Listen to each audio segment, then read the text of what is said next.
নির্বাচন শেষ হয়ে গেছে, অনেকের মধ্যে হতাশা দেখা যাচ্ছে। আমি স্পষ্ট ভাষায় যেটা বলতে চাই সেটা হচ্ছে হতাশ হওয়ার কিছু নেই। কারণ নির্বাচনটাকে আমরা ওই ডামি ভোট, রাতের ভোটের মতো একটা নতুন ভোট পেয়েছি, যেটা হচ্ছে ম্যানেজ ভোট। প্রশাসনকে ম্যানেজ করে, কমিশনকে ম্যানেজ করে, ডিপ স্টেটকে ম্যানেজ করে, সরকারকে ম্যানেজ করে যে ম্যানেজ ভোট হয়েছে, সেই ম্যানেজ ভোটের মাধ্যমে আমাদেরকে পরাজিত দেখানো হয়েছে। মজলুমের জায়গা থেকে আমাদের হতাশ হওয়ার কোনো সুযোগ নাই। কারণ মজলুমরা তো হারতে জানে না, আমরা কি হারতে জানি? আমরা হারতে জানি না, আমরা থামতেও জানি না। লড়াইটা চলবে ইনশাআল্লাহ।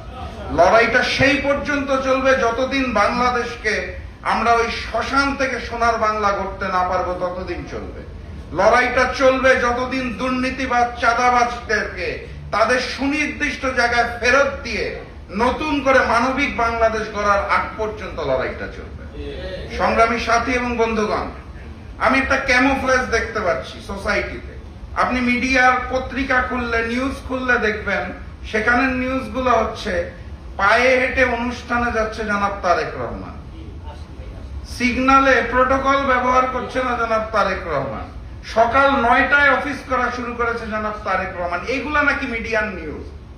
অথচ আমি মিডিয়াতে যেগুলা কভার হওয়া প্রয়োজন সেইগুলা পাচ্ছি না। এই যে একটা ক্যামোফ্লেজ, একটা চাদর বিছানো, একটা সুন্দর পরিবেশ সৃষ্টি করার চেষ্টা করা হচ্ছে, আর এই চাদরের পিছনে সকল জায়গা থেকে লোক বদল করা শুরু হয়ে গেছে। আপনি আর্মিতে দেখবেন পরিবর্তন হয়ে গেছে, পুলিশে পরিবর্তন হয়ে গেছে, ভিসি পরিবর্তন হয়ে গেছে, ট্রাইব্যুনালের তাজুল ভাইকে পরিবর্তন করা হয়েছে। অর্থাৎ সেই জুলাই গণ অভ্যুত্থানের স্পিরিটটাকে গলা চেপে হত্যা করে সকল জায়গায় বিএনপি নিজস্ব লোকজনকে বসিয়ে রেখে পরিবর্তন করছে, আর মিডিয়ার সামনে আনছে হচ্ছে এই জাতীয় মজার মজার গল্প, মজার মজার তথ্য।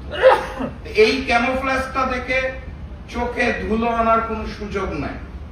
শুরুতে যেটা বলছিলাম সেটা বলেই শেষ করে দিতে চাই। আমাদের প্রস্তুতি আগেও ছিল, এখনো আছে।